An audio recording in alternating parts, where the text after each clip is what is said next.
I developed a little blister. I didn't know until I looked at it, and now I'm conscious of it because I'm getting blood on the handle, and this isn't my axe, so I gotta go clean this up and cover it.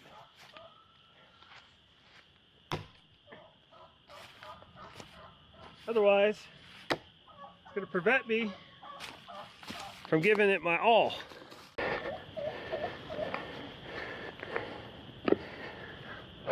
Hey guys, welcome back to the channel. So today we have something kind of fun we're doing. There's a thing on YouTube that's been going around for a while. It's called the Axe Cordwood Challenge. It was started years ago by Skillcult. He's got a pretty large YouTube channel, big into the axe community, does a lot of homesteading type stuff. Go check him out. Anyways, years ago he started this thing called the Axe Cordwood Challenge, and the basic idea is to cut one full cord of wood with only an axe within 1 year. And the whole point of that challenge is to grow your axemanship skills. Now, I've always wanted to take a part of this challenge, and it's never really been possible until now that I have my own property with plenty of woods to cut down. So anyways, within that challenge, there's some mini challenges, and one of them is the one tree challenge. And basically it's cut down one tree in 1 day, cut it down, limit, bucket, and split it in the firewood. And that's like a little mini challenge. So we kind of just completed that.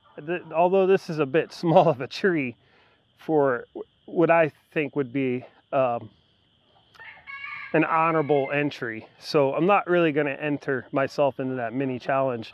I'm more doing this because of what this axe is. So let me get to that.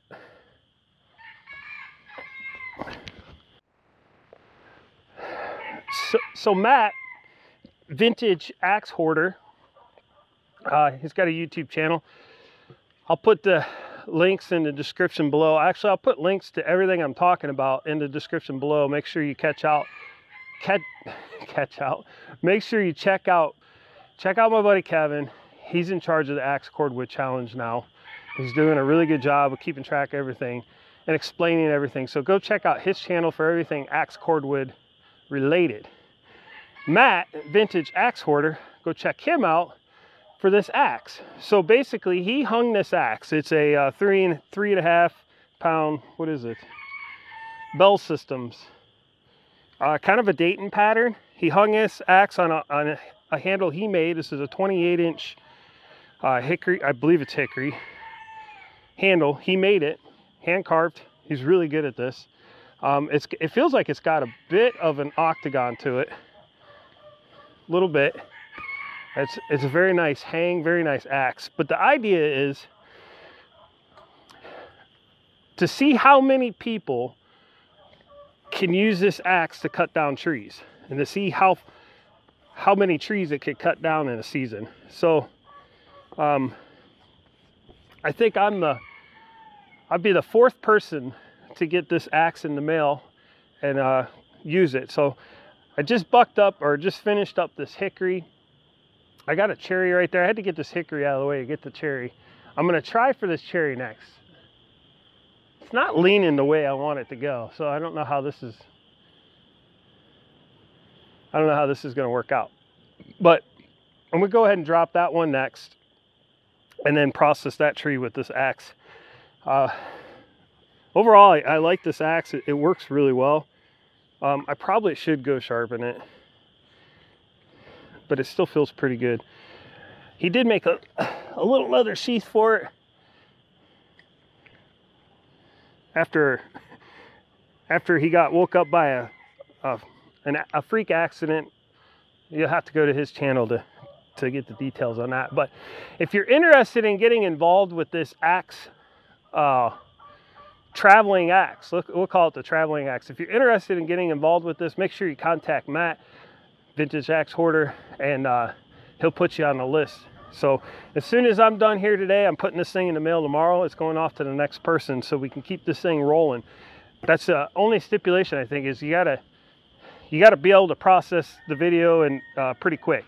Chop the tree down, shoot a video, and do it within a very short amount of time so we can keep this thing moving to as many people as possible. So, all right, let's cut some more because I'm done talking. I sound like an idiot.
Alright guys, in this clip here you can see that I have switched axes.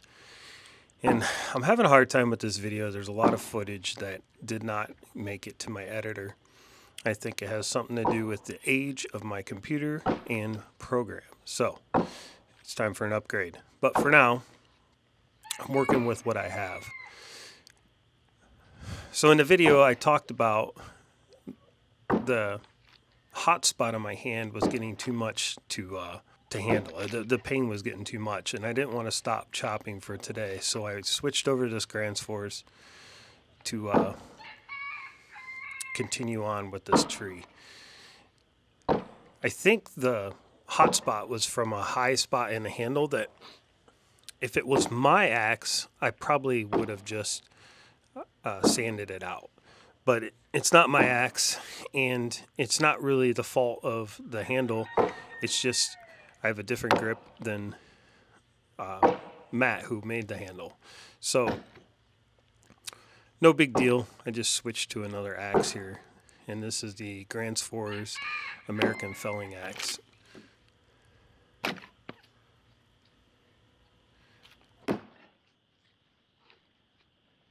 Swing and a miss. That's quite fun. So I bucked that log down and then split the rounds right on the log. I end up bucking up quite a bit of this log, the rest of this log with this Grand Force axe. I quite like this axe. I'm going to have to use it some more, obviously, but it seems to do really well in this hardwood. and which is surprising to me for most Grand Four axes. They don't seem to do well in our hardwood. I eventually switched back to the Dayton pattern, as it is a better splitter. But I'm not sure, I'm not that far in my footage. I don't know if any of that splitting footage made it in. So we shall see together.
So by this point, it's getting pretty late in the day. I had already been out here for a couple hours, and I'm starting to feel pretty tired.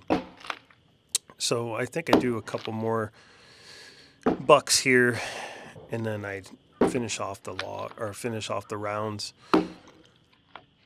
Probably left about a 6 foot section laying there on the ground. I'm gonna go back and buck up later.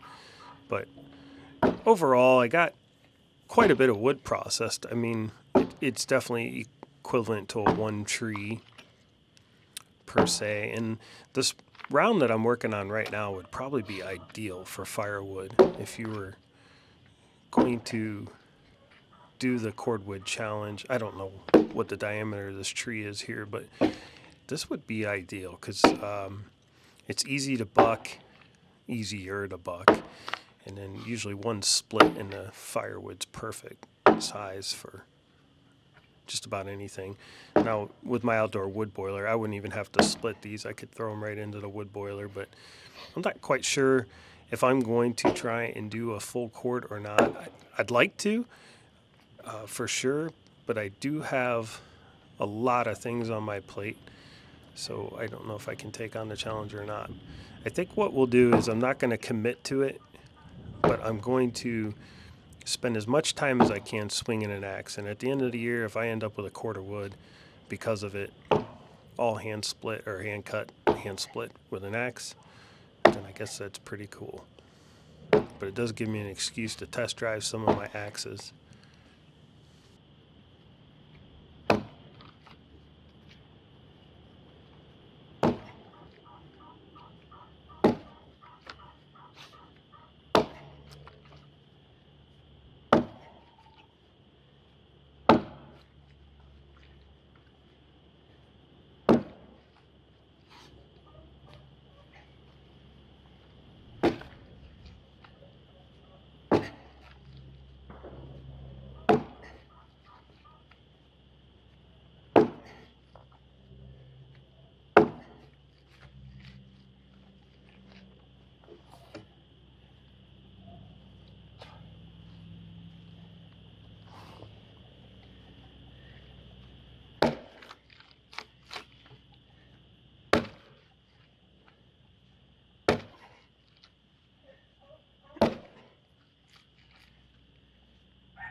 Here I am splitting some of this wood with the Grand Force, and this first piece is just stupid. There's knots in 2 directions here, and I just can't get a good place to split it. I think it ultimately ends up splitting, but it wasn't a great piece to split, especially with that axe. It's a pretty thin bit. Like I said earlier, that piece right there would just go right in my wood boiler. I wouldn't even split that. There we go. Ah, so satisfying. And it's stuck.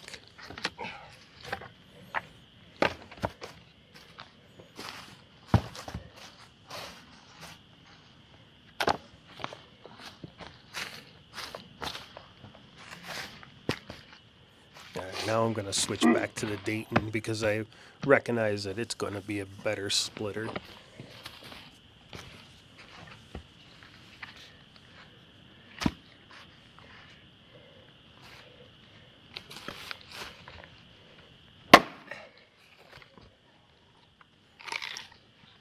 There we go.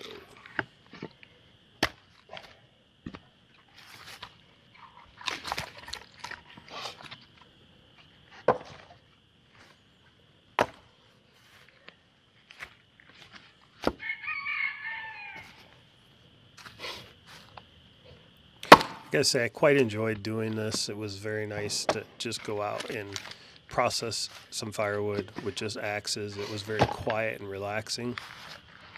Matt did a phenomenal job on this axe. I'm very honored to be able to take part in this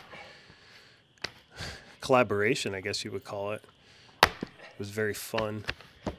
And I was very nervous about saying I'm in because I know I have what my busy schedule is like. It's very hard for me to make a commitment like that, but it did work out. It came right at the right time where I had plenty of time to devote to this because I really didn't want to rush this process. But all right, guys, that's pretty much it for this video. We'll see you guys in the next one. Thanks for watching.